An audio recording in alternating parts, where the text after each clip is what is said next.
안녕하십니까. 이번 이종원의 역학골프 강의 주제는 그린 빠르기를 나타내는 스팀프 지수란 무엇인가입니다. 요즘에는 골프장에서 1번 홀로 이동하기 전 코스의 그린 빠르기를 캐디에게 물어 확인하는데 그만큼 어프로치나 퍼팅 거리감 파악이 중요하기 때문이지요. 물론 경기 전 숏게임 연습장에서 그린 빠르기를 직접 체험하는 것이 더 좋습니다만, 그런데 18홀의 그린 빠르기는 어떻게 측정하고 일관성 있게 관리하는지에 대해 궁금한 적은 없는지요. 이 강의에서는 그린 빠르기를 나타내는 피트 단위의 스팀프 지수의 유래, 의미와 측정 방법, 그리고 스팀프 지수를 이용한 그린 근처와 오르막 내리막 경사에서의 퍼팅 거리 환산법을 설명합니다. 스탬프 측정기는 미국 매사추세츠주 1935년 아마추어 우승자인 에드워드 스팀슨이 정확하고 통계적으로 의미 있는 퍼팅 그린 빠르기 측정의 필요성을 인지하고 고안한 장치로 1976년 미국 골프협회의 기술위원장 프랭크 토머스가 수정하여 1978년부터 공식적으로 사용하고 있습니다. 표준 스탬프 측정기는 36인치 길이의 V자형 홈이 있는 막대로 30인치 지점에 공을 놓고 20도 기울이면 공이 저절로 굴러 내려가는데 착지 속도는 초속 1.83m입니다. 그린 빠르기를 나타내는 스탬프 지수는 착지 후 공이 굴러간 거리를 피트 단위로 표시하며 우리나라에서는 이를 미터로 환산하여 표기합니다. 예를 들어 스탬프 10은 그린 빠르기 3m에 해당합니다. 측정의 정확성과 표준화를 위해서 비교적 평탄한 지형을 골라 임의 방향에서 3회 측정한 피트 단위 골프공 정지거리의 평균값을 그 방향 스탬프 지수로 정하고 반대 방향으로도 같은 방법을 적용합니다. 최종 그린 빠르기는 양방향 스탬프 지수의 조화 평균이 정확하지만 현장에서는 흔히 간단한 산술 평균으로 대체합니다. 그린 빠르기를 측정하는 이 간단한 장치의 출현은 골프 경기의 발전에 크게 공헌하였을 뿐 아니라 골프장 그린의 관리 방식 및 표준화에 혁신적인 변화를 가져왔고 그린을 포함한 페어웨이 착지 후의 골프공 운동학 연구를 촉진하는 계기가 되었지요.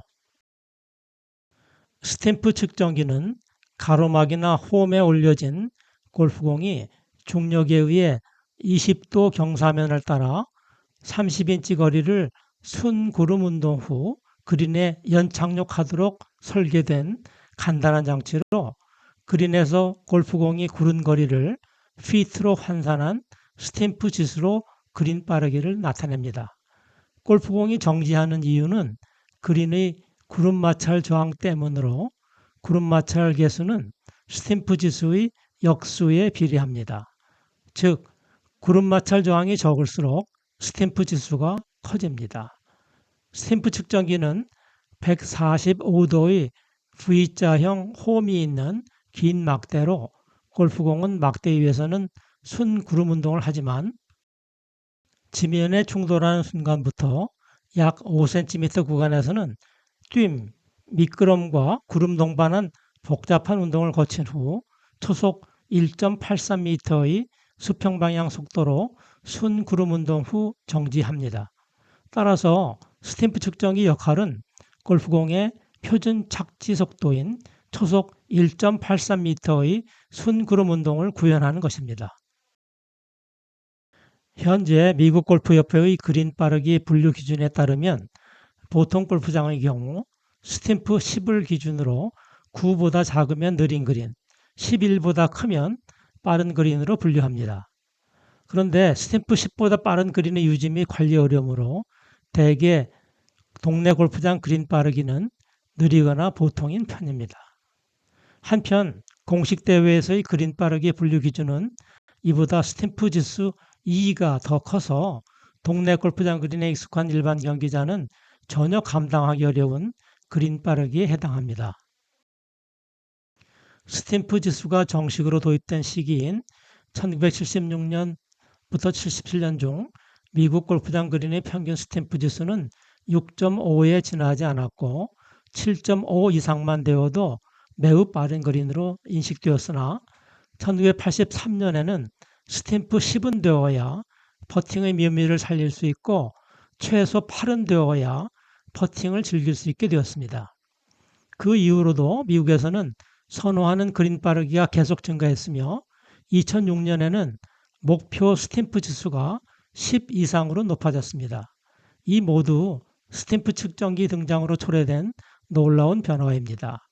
한편 스탬프 13을 초과하면 그린 관리가 매우 어려워지고 자칫 잔디에 돌이킬 수 없는 손상을 줄 수 있습니다. 보통 페어웨이는 스탬프 4 이하가 보통이지만 1998년 US 오픈이 열린 샌프란시스코 올림픽 클럽의 페어웨이는 스탬프 6.5로 매우 느린 그린의 빠르기에 해당한다고 하여 화제가 되기도 했죠.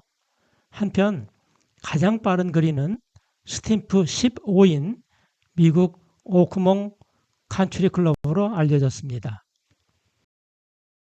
그린 빠르기에 영향을 주는 요인은 많습니다. 그린에는 밀도가 높은 벤트, 라이, 버뮤다, 포아 아누아 등 양잔지가 주로 사용되는데 품종에 따라 차이가 있습니다. 예고라고 불리는 잔디깎기 높이 외에 깎는 방법, 깎는 횟수와 사용 장비에 따라 달라질 수 있습니다. 버뮤다 잔디는 결의 영향을 특히 많이 받는다고 알려졌습니다. 순결 방향은 역결 방향보다 그린 속도가 빠릅니다. 잔디의 수분 함유량에 따라서도 차이가 나는데 건조한 잔디는 습한 잔디보다 그린 속도가 빠릅니다. 비료 살포 방법, 뿌린 모래의 크기, 통풍 방식과 다지기 여부에 따라서도 달라집니다. 물론 경사 그린에서 내리막이 오르막보다 그린 속도가 빠릅니다. 여기서는 변수가 많은 환경과 관리 방식은 제외하고 주로 잔디깎기 높이와 그린 경사도가 그린 빠르기에 미치는 영향을 살펴보겠습니다. 이 그림은 미국 골프장에서 그린뿐 아니라 그린 근처, 페어웨이, 티 구역, 짧은 풀숲의 잔디 또는 풀의 높이와 스탬프 지수 범위를 계략적으로 보입니다. 대체로 각 구역의 스탬프는 풀의 높이의 반비례함을 알 수 있습니다. 예를 들어 풀 높이가 12에서 25mm인 T 구역과 페어웨이의 스탬프 지수는 2에서 4 범위입니다. 오래전부터 국내 골프장도 골프장 전체의 풀 관리 상태를 자세히 게시하기도 합니다.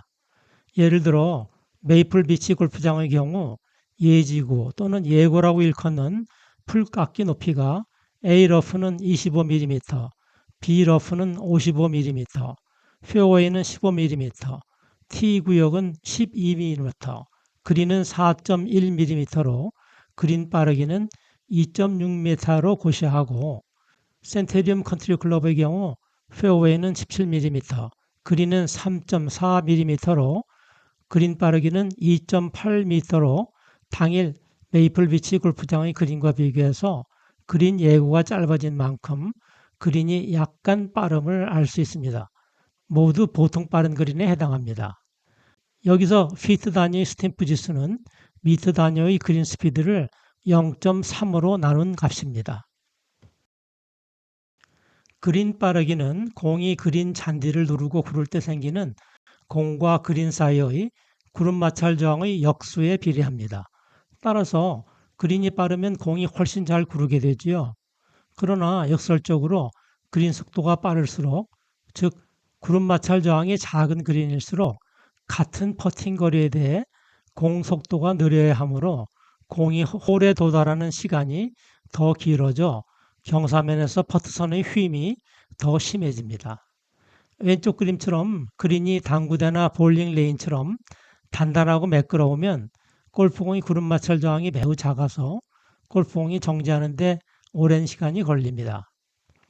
가운데 그림은 실제 잔디가 골프공 자체 무게로 눌린 경우로 골프공 진행 방향 풀이 눌려서 공의 진행을 방해합니다. 자연 느린 그린일수록 풀이 길어서 구름 마찰 저항이 커지지요. 공이 진행할 때 공 후방에 눌려있던 잔디는 스프링과 달리 원 상태를 복원하는 데 걸리는 시간이 더디어서 공의 진행에 전혀 도움이 되지 않습니다. 오른쪽 그림은 잔디의 스프링 상수를 측정하는 방법을 보입니다. 잔디 위에 올려놓은 가벼운 원판 위에 표준 무게추를 올리면 잔디가 눌리게 됩니다. 무게추의 무게를 눌린 잔디의 깊이로 나누면 잔디의 스프링 상수를 구할 수 있습니다. 그런데 무게추를 제거하면 어떻게 되나요? 원판이 원래 위치로 복원하나요? 잔디는 복원력이 강한 스프링과 달리 원래의 상태로 복원하는 데 걸리는 시간이 매우 더딥니다. 즉, 공이 굴러갈 때 눌린 잔디의 복원력은 작아서 무시할 수 있지요. 이 그림은 그린 빠르기에 따라 잔디 위에 골프공을 놓을 때 측정한 잔디의 최대 눌림, 즉 골프공이 잔디에 잠긴 깊이를 측정한 결과입니다. 스탬프 6일 때는 6.5mm, 스탬프 13일 때는 1mm 골프공이 잠기게 됩니다. 잔디의 예고는 1에서 2mm를 더한 값인 2에서 7.5mm로 그 변화폭이 꽤 넓습니다. 따라서 스탬프 측정기에서 탈출한 골프공은 그린 빠르기에 해당하는 잔디의 최대 눌림 깊이만큼 잔디를 누르며 굴러가야 하므로 그만큼 구름 저항을 받게 되고 구름 저항에 반비례해서 스탬프 지수가 결정됩니다. 스탬프 측정기 구조상 골프공은 초속 1.77m의 속도와 순회전 876rpm인 약간 과회전 상태로 스탬프 측정기로부터 그린에 작지한 후 약 0.03초 동안에 뜀, 미끄럼과 구름 동반 운동을 하면서 초속 1.83m의 속도와 순회전 812rpm인 순구름 운동으로 바뀌게 됩니다. 이 짧은 시간에 이동한 거리는 약 5cm로 구름 마찰 저항으로 골프공이 정지할 때까지의 총 거리와 비교해서 무시할 수 있습니다. 따라서 스탬프 측정기는 초속 1.83m의 속도로 골프공의 순구름 운동을 구현한 기구라고 할 수 있습니다. 순구름 운동을 하는 동안에는 구름 마찰 저항에 의해 감속하게 되는데 이때의 감속도는 잔디와 골프공 사이의 구름 마찰 계수에 비례하므로 결국 스탬프 측정기는 잔디의 구름 마찰 계수를 측정하는 장치가 됩니다. 오르막 내리막 경사에서 퍼팅 시에는 평지 퍼팅 거리와 비교해서 가상 홀까지의 유효 퍼팅 거리, 즉 평지 기준 경사면 스탬프 B를 잘 추정하고 퍼트해야 합니다. 오르막 내리막 경사에서는 평지 그린의 스탬프에 퍼센트 단위의 경사도를 곱한 값을 10으로 나누고 8분의 1 가중치를 두어 실제 퍼팅 거리에 가감하여 가상 홀까지의 퍼팅 거리를 삼으면 됩니다. 각도 단위의 경사일 때는 5분의 1 가중치로 대체합니다. 예를 들어 스탬프 10인 그린에서 가파른 오르막 경사도 4%의 퍼트 선에서 실제 퍼팅 거리가 5m이면 50%를 더해서 7.5m의 가상홀을 설정한 후 강하게 퍼팅하고 같은 경사도의 가파른 내리막이면 절반인 2.5m의 가상홀을 설정한 후 약하게 퍼팅하면 됩니다. 계산이 좀 복잡하다고요? 일반 경기자가 자주 가는 스탬프 7에서 9 정도의 골프장 그린에서는 간단히 경사도 매 1%당 실제 퍼팅 거리의 10%씩 가감한 위치에 가상홀을 두고 퍼팅하면 됩니다. 이 경우 대략 경사도 1%당 실제 경사만의 스탬프 지수가 1씩 증감한다고 가정해도 됩니다. 그린 위에서는 퍼터로 퍼팅하는 것이 자연스러우나 풀이 짧은 그린 주변에서는 어프로치를 해야 할지 퍼팅을 해야 할지 망설여질 때가 있습니다. 특히 그린 주변이 스탬프 지수가 그린의 스탬프 지수와 큰 차이가 없을 때는 퍼팅을 선택하는 편이 유리할 수 있습니다. 이때는 그림처럼 총 퍼팅 거리는 그린 경기에서 핀까지의 거리 A, B에 공이 놓인 지역과 그린의 스탬프 B로 BC 거리를 환산해서 더해준 거리가 됩니다. 물론 이를 위해서는 공이 놓인 지역의 스탬프 지수를 어느 정도는 정확하게 읽을 줄 알아야 합니다. 단단한 페어웨이는 스탬프 4, T 지역이나 그린 가장자리는 스탬프 5로 환산하면 큰 무리가 없습니다. 그린과 비교해서 스탬프 지수가 작으므로 그만큼 커진 골프공의 잔디 최대 눌림으로부터 쉽게 탈출하려면 발사각을 그만큼 크게 할 필요가 있습니다. 스탬프 지수가 그린과 비슷한 칼라나 프린지에서는 대개 퍼팅을 시도하게 되는데 이때도 공이 놓인 지역의 스탬프 지수를 제대로 파악하고 스탬프 지수 B를 고려해서 총 유효 퍼팅 거리를 추정해야 합니다. 물론 경사에 따른 퍼팅 거리 보정은 별도입니다. 참고로 이 강의에서 사용한 주요 용어를 정리했습니다. 이상 이종원의 역학골프였습니다. 감사합니다.